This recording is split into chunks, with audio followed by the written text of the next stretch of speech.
Hello नमस्कार, एक बार फिर से आप सभी का मेरे YouTube चैनल पर स्वागत है। आज के लेक्चर में हम डिस्कस करेंगे डाई हाइब्रिड क्रॉस। आपको पिछले लेक्चर में हमने बताया था मोनो हाइब्रिड क्रॉस के बारे में। मोनो हाइब्रिड क्रॉस का मतलब होता है जब हम एक कैरेक्टर की स्टडी करते हैं तो उसको मोनो हाइब्रिड क्रॉस कहा जाता है, और अगर हम दो कैरेक्टर की स्टडी करेंगे तो उसको डाई हाइब्रिड क्रॉस कहते हैं। मोनो हाइब्रिड क्रॉस में हमने क्या देखा था? हमने देखा था कि जब एक कैरेक्टर की स्टडी की जाती है, जैसे हमने प्लांट हाइट ली थी, तो प्लांट हाइट में देखा था कि कुछ एलील्स जो होते हैं वो अपना इफेक्ट दर्शाते हैं तो वो डोमिनेंट एलील होते हैं, और कुछ एलील जो होते हैं वो अपना इफेक्ट नहीं दर्शा पाते तो वो रिसेसिव एलील कहा जाता है। और मोनो हाइब्रिड क्रॉस के बेसिस पे मेंडल ने नियम दिए थे, जिसमें लॉ ऑफ डोमिनेंस है और दूसरा होता है लॉ ऑफ सेग्रीगेशंस। इसके बारे में डिटेल में लास्ट लेक्चर में पढ़ चुके हैं। अगर आपने वो वीडियो नहीं देखा है तो जाके आप जो लेक्चर है लास्ट वाला वो देख सकते हो, उससे आपको लॉ ऑफ डोमिनेंस अच्छे से समझ में आ जाएगा। ठीक है, अब मेंडल ने ये सोचा कि अगर मान लीजिए हम एक कैरेक्टर की स्टडी करते हैं तो उसमें हमको पता चलता है जब प्लांट हाइट्स में बोने पौधे और लंबे पौधे के बीच में क्रॉस करवाया जाता है तो फर्स्ट पीढ़ी में F1 जनरेशन में सभी पौधे लंबे प्राप्त होते हैं। ठीक है, तो वहां पर हमने एक एलील की डोमिनेंसी देखी कि जो हाइट वाला, जो टॉल वाला जी एलील होता है वो अपना इफेक्ट दर्शा देता है, और उससे जो कैरेक्टर बनता है उसकी प्लांट हाइट में हमेशा वो पौधा लंबा प्राप्त होता है। ठीक है, तो उसके बेसिस पे हमने देख लिया था लॉ ऑफ डोमिनेंस देख लिया और लॉ ऑफ सेग्रीगेशन देख लिया। आज हम पढ़ेंगे dihybrid cross. Dihybrid cross का मतलब होगा कि हम यहां पर टू पेयर ऑफ कैरेक्टर्स ले रहे हैं। ठीक है, तो इसका स्टेटमेंट देख लेते हैं। पहले इसका स्टेटमेंट क्या है बेटा? यहां पर एक cross in which there is study of inheritance. हम इनहेरिटेंस पढ़ रहे हैं, किस प्रकार वंशागति होती है, किस प्रकार जो कैरेक्टर होते हैं एक पीढ़ी से दूसरी पीढ़ी में जाते हैं। ठीक है, तो हमने एक कैरेक्टर के बारे में पढ़ लिया था, वो तो हो गया मोनो हाइब्रिड क्रॉस। अब हम देखेंगे डाई हाइब्रिड क्रॉस में क्या होता है। अब हम दो कैरेक्टरों की स्टडी पढ़ेंगे, किस प्रकार से इनहेरिटेंस होती है, क्या दोनों कैरेक्टर एक दूसरे के ऊपर इफेक्ट डालते हैं, क्या दोनों कैरेक्टर, दोनों की जेनेटिक्स इनहेरिटेंस मतलब जो वो इंडिपेंडेंट रूप से नेक्स्ट पीढ़ी में जाते हैं नहीं जाते हैं, या एक कैरेक्टर दूसरे कैरेक्टर के सेग्रीगेशन को इफेक्ट करता है या नहीं करता है, इसके बारे में स्टडी करेंगे। तो इसका जो स्टेटमेंट होता है, the study of inheritance of to pairs of contrasting character. Contrasting character मतलब क्या होता है बेटा? Opposite characters. अपोजिट कैरेक्टर मतलब हमने क्या लिया था लास्ट मोनो हाइब्रिड में? टॉल प्लांट के लिए कैपिटल टी लिया था, तो स्मॉल टी वो जो था वो ड्वार्फ प्लांट के लिए था, लंबा पौधा और बोना पौधा। आज हम स्टडी करेंगे टू कैरेक्टर्स के बारे में। तो दो कैरेक्टर्स हम लेते हैं। दो कैरेक्टर्स कैसे ले सकते हैं? जैसे कि प्लांट हाइट हमने ली थी एक कैरेक्टर के साथ, मतलब एक लंबा पौधा था एक बोना पौधा था। ठीक है, यहां पर हम लेंगे, अगर मान लीजिए हम दो कैरेक्टर ले रहे थे तो हमको ऐसे प्लांट्स चुनने पड़ेंगे जिसमें कुछ कैरेक्टर अलग होगा, और एक प्लांट ऐसा चुनना पड़ेगा जिसमें कुछ कैरेक्टर अलग होगा। तो देखते हैं वो दो कैरेक्टर कौन कौन से हैं जिसके बारे में आज हम डाई हाइब्रिड में स्टडी करने जाएंगे, वो चीज आप डिस्कस करते हैं। तो Mendel wanted to observe the effect of one pair of heterozygous on the other pair. मतलब मेंडल ने मोनो हाइब्रिड में भी यही स्टडी किया था कि जो एक एलील होता है वो दूसरे एलील के ऊपर इफेक्ट डालता है या नहीं डालता है, वो था मोनो हाइब्रिड क्रॉस। लेकिन जब मेंडल ने देखा कि अगर मान लिया हम सिंगल कैरेक्टर लेके स्टडी करते हैं तब को हमको लॉ ऑफ डोमिनेंस दिखता है, मतलब कुछ एलील्स होते हैं अपना इफेक्ट दर्शा देते हैं, जिससे जो F1 पीढ़ी होती है जिसमें सभी पौधे लंबे प्राप्त होते हैं। तो उसने देखा कि मैंने एक कैरेक्टर लिया तो क्यों ना मैं दो कैरेक्टर लेके देखूं, कुछ ऐसे कैरेक्टर लेके देखूं जो डोमिनेंट भी है और उसी के साथ उसका रिसेसिव भी है। ठीक है, तो यहाँ पर जो मेंडल ने जो पौधे सेलेक्ट किए थे वो किस आधार पे किए, वो यहाँ पर देख लीजिए आप कि यहाँ पर जो मेंडल ने पौधे लिए थे वो दो प्लांट्स लिए थे। ठीक है, दो प्लांट्स लिए थे। उसमें पहले तो ले लिया उसका सीड शेप, मतलब बीज का आकार कैसा था। तो जिसमें एक पौधा था उसमें राउंड बीज थे, मतलब गोल बीज थे। अब आपको पता है राउंड जो होता है वो क्या होता है? डोमिनेंट कैरेक्टर होता है, डोमिनेंट कैरेक्टर होता है राउंड। ठीक है, और यहाँ पर जो रिंकल्ड होता है वो क्या होता है बेटा? रिसेसिव होता है। मतलब यहां पर जो कैपिटल आर होगा और ये स्मॉल आर होगा, अगर ये दोनों एक साथ आ जाते हैं तो वो बीज जो बनेगा वो हमेशा कौन से शेप में बनेगा बेटा? राउंड शेप में। ठीक है, तो ये कैरेक्टर का एक प्लांट ले लिया इन्होंने। ठीक है, और दूसरा ले लिया बेटा सीड कलर वाला। तो दूसरा सीड कलर वाला कौन सा प्लांट ले लिया? येलो जो होता है बेटा डोमिनेंट होता है, और ग्रीन जो होता है वो हमेशा रिसेसिव होता है। इसका मतलब क्या हुआ? अगर मान लीजिए येलो सीड का जो एलील होता है अगर ग्रीन सीड के साथ में अगर कॉम्बिनेशन होके जब पेरेंट्स ऑफ स्प्रिंग्स मतलब संतति पौधों में आ जाता है, तो यहां पर जो सीड का कलर होगा वो क्या होगा, येलो होगा। समझ में आया? यहाँ पर इसका कलर क्या होगा, येलो होगा। अब नेक्स्ट स्लाइड में हम ये चीज देखेंगे कि अगर दोनों के बीच में हम अगर क्रॉस करवाते हैं, दोनों के बीच में अगर हम क्रॉस करवाते हैं तो हमें क्या प्राप्त होगा। तो आपको पता था कि एक जो नॉर्मल जो टेबल होती है जिस प्रकार हम क्रॉस करवाते थे, यहाँ पर एक साइंटिस्ट थे, प्रोनेट नाम के साइंटिस्ट थे, इन्होंने क्या किया था बेटा, एक मेथड निकाला था, प्रोनेट मेथड, जो हम नेक्स्ट स्लाइड में देखेंगे। उससे पहले कुछ जानकारी ले लेते हैं। तो यहाँ पर जो मेथड था कि जब हम दो कैरेक्टर को, जैसे कि कैपिटल आर, कैपिटल वाई, ठीक है, और यहाँ पर स्मॉल आर और स्मॉल वाई, ठीक है, ये क्या होगा बेटा, राउंड, ये येलो, और ये क्या हो गया, रिंकल्ड, मतलब झुर्रीदार बीज, और ये क्या हो गया बेटा, ग्रीन सीड, ठीक है, ग्रीन सीड। तो इनको जो आपस में क्रॉस करवाया, तो क्रॉस करवाने के लिए क्या होता है, एक बड़ी टेबल तैयार करनी पड़ती है। वो जो मेथड होता है जिसमें गैमेट्स को आपस में क्रॉस करवाया जाता है और हमको फाइनल रिजल्ट जो मिलता है, उस मेथड को दर्शाने के लिए जो प्रोनेट साइंटिस्ट थे, उन्होंने एक चेकर, मतलब एक मेथड दिया था जिसको चेकर बोर्ड मेथड कहा जाता है, ठीक है।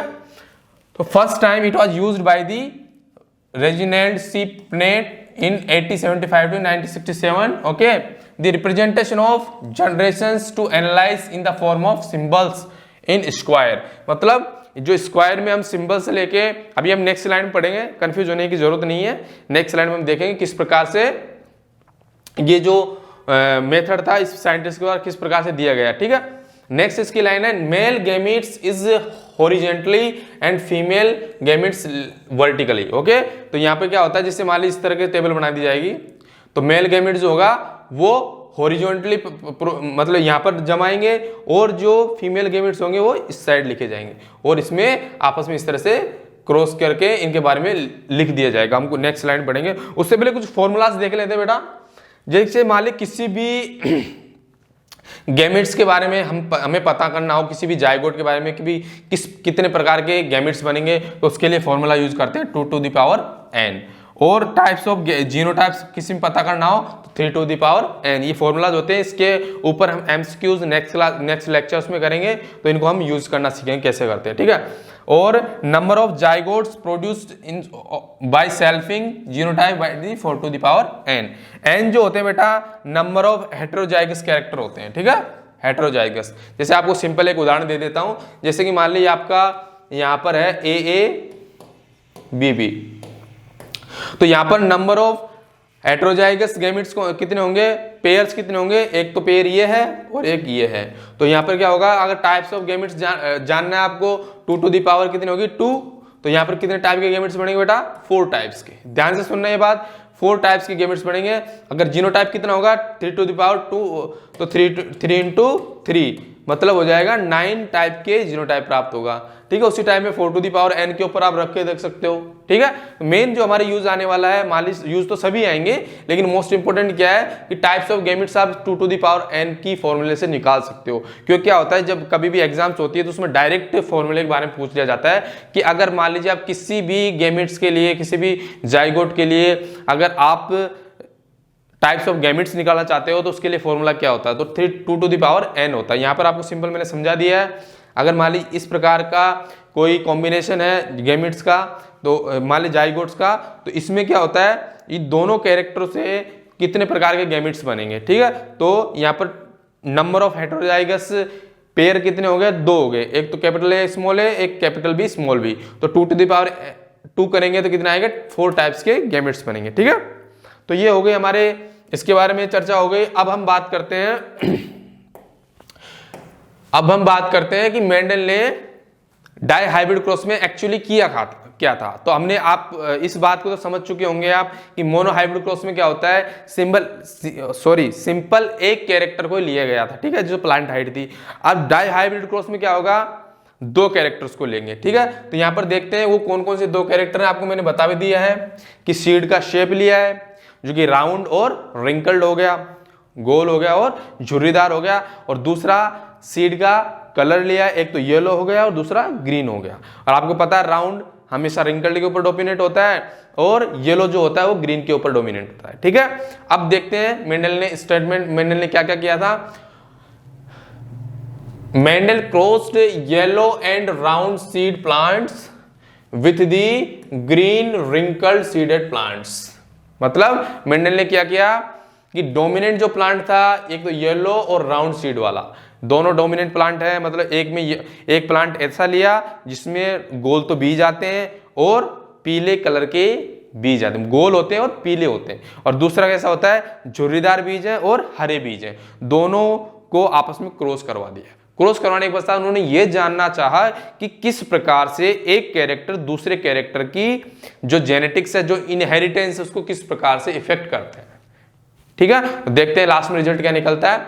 All plants in F1 generation had yellow and round seeds. F1 generation आपको मैंने बता दिया कि F1 जनरेशन में हमेशा लॉ ऑफ डोमिनेंस काम करेगा। जब F1 जनरेशन आई इसकी, तो F1 जनरेशन में क्या हुआ कि सबके सब जो प्लांट्स थे वो क्या हुआ, येलो एंड राउंड सीडेड हुए। ठीक है, अब मैं आपको थोड़ा सा ये चीज बताने की कोशिश करूंगा कि किस प्रकार से ये चीज हुई। तो देखिए नेक्स्ट स्लाइड में बताता हूं आपको किस प्रकार से ये चीज हुई। अब आप आगे देख लेते हैं। देखिए मान लीजिए when F1 plants were self pollinated to the produce 4 types of kinds of plant in F2 generation such as yellow round and yellow wrinkled, green round and green wrinkled। तो आपको मैंने बताया था, देखो सीधी सी बात ये ध्यान रखिए आप, जो मोनोहाइब्रिड क्रॉस था, मोनोहाइब्रिड क्रॉस में जब हमने सिंगल कैरेक्टर को आपस में क्रॉस करवाया तो हमको F1 जनरेशन में सभी पौधे लंबे प्राप्त हुए।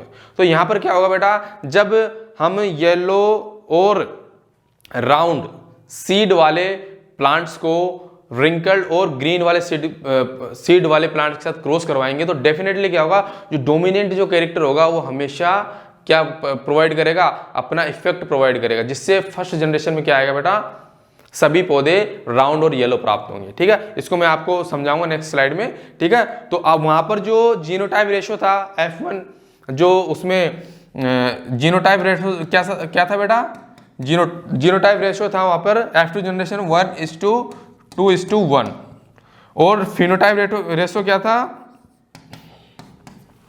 3:1। ठीक है, तो यहां पर जो इस डाई हाइब्रिड क्रॉस के रिजल्ट में आप यहां पर ध्यान दे लीजिए, नेक्स्ट स्लाइड में हम डिटेल में पढ़ेंगे किस प्रकार से आएगा ये। तो जब इन दोनों के बीच में क्रॉस करवाया तो यहां पर जो फिनोटाइप जो रेशियो जीनोटाइप जो रेशियो आता है, ये जो फिनोटाइप जो रेशियो है, ये फिनोटाइप रेशियो है, फिनोटाइप 9:3:1। ठीक है, ये आपको हमेशा याद रखना है। ठीक है, this is known as the dihybrid ratio. ठीक है, डाई हाइब्रिड रेशियो जो होता है 9:3:1 होता है। ठीक है, अब देखते हैं इस स्लाइड में। इस स्लाइड में आपको मैं समझाता हूं, बिल्कुल ध्यान से सुनना बेटा। ये जो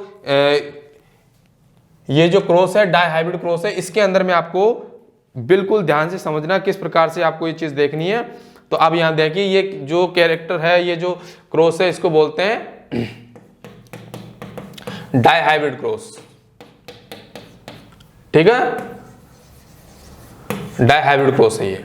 अब देखिए बेटा, यहां पर क्या होता है, यहां पे सबसे बढ़िया चीज ये है कि आपको ये चीज ध्यान में रखनी है, बिल्कुल दिमाग में बिठा के रखनी है कि किस प्रकार से जो कैरेक्टर है वो किस प्रकार से एक दूसरे के ऊपर डोमिनेंट्स होते हैं, किस प्रकार से रिसेसिव होते हैं। अब देखिए, मैंने बात की यहाँ पर सबसे पहले डाई हाइब्रिड क्रॉस में क्या किया कि राउंड और येलो सीड को रिंकल्ड और ग्रीन सीड के साथ क्रॉस करवाया। बिल्कुल ध्यान से दीजिए, राउंड के लिए जो हम रिप्रेजेंटेशन करेंगे किस प्रकार करेंगे, कैपिटल R और कैपिटल Y स्मॉल y, इसके साथ करेंगे। तो यहां से जो गैमेट बनेगा बेटा वो कौन सा बनेगा, कैपिटल 1 टाइप बनेंगे। यहाँ पे आप लगा के देख लो, 2 टू द पावर n क्या होगी, यहाँ पर कोई हेटेरोजाइगस नहीं है तो 2 टू द पावर क्या होगी 0, तो 1 टाइप के गैमेट्स बनेंगे।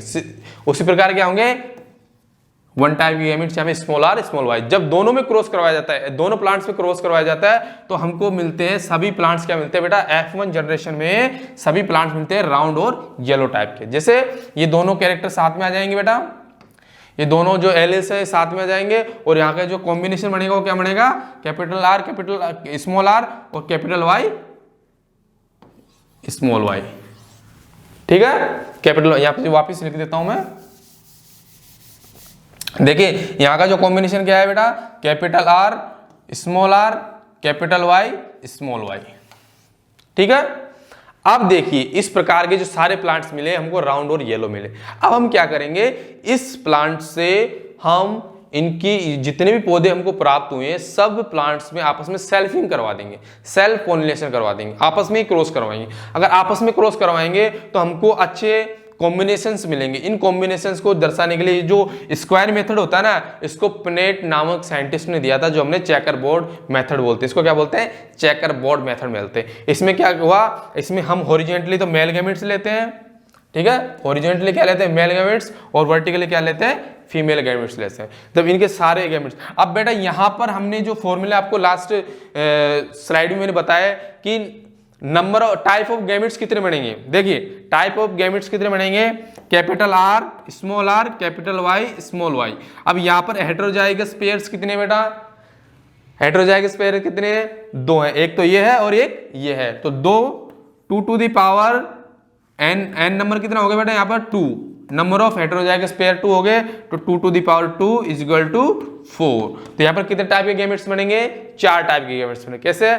एक तो हो गया कैपिटल आर, स्मॉल आर, मतलब यहां से ले लीजिए, यहाँ पे गैमेट्स में लिख रहा हूं, यहाँ पर कैपिटल आर, स्मॉल वाई, ठीक है, capital R, small Y, small R, capital Y and small R, small Y. ये 4 टाइप के गैमेट्स बनेंगे, जिसको आप हॉरिजॉन्टल और वर्टिकल आप दर्शा सकते हो।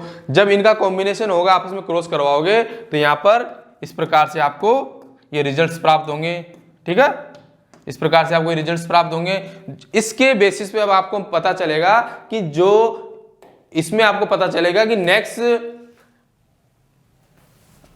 फिनोटाइप रेशो क्या होता है और जीनोटाइप रेशो क्या होता है। इसका जो रिजल्ट प्राप्त हुआ बेटा, इसमें फिनोटाइप जो रेशो प्राप्त हुआ हमको, वो क्या प्राप्त हुआ?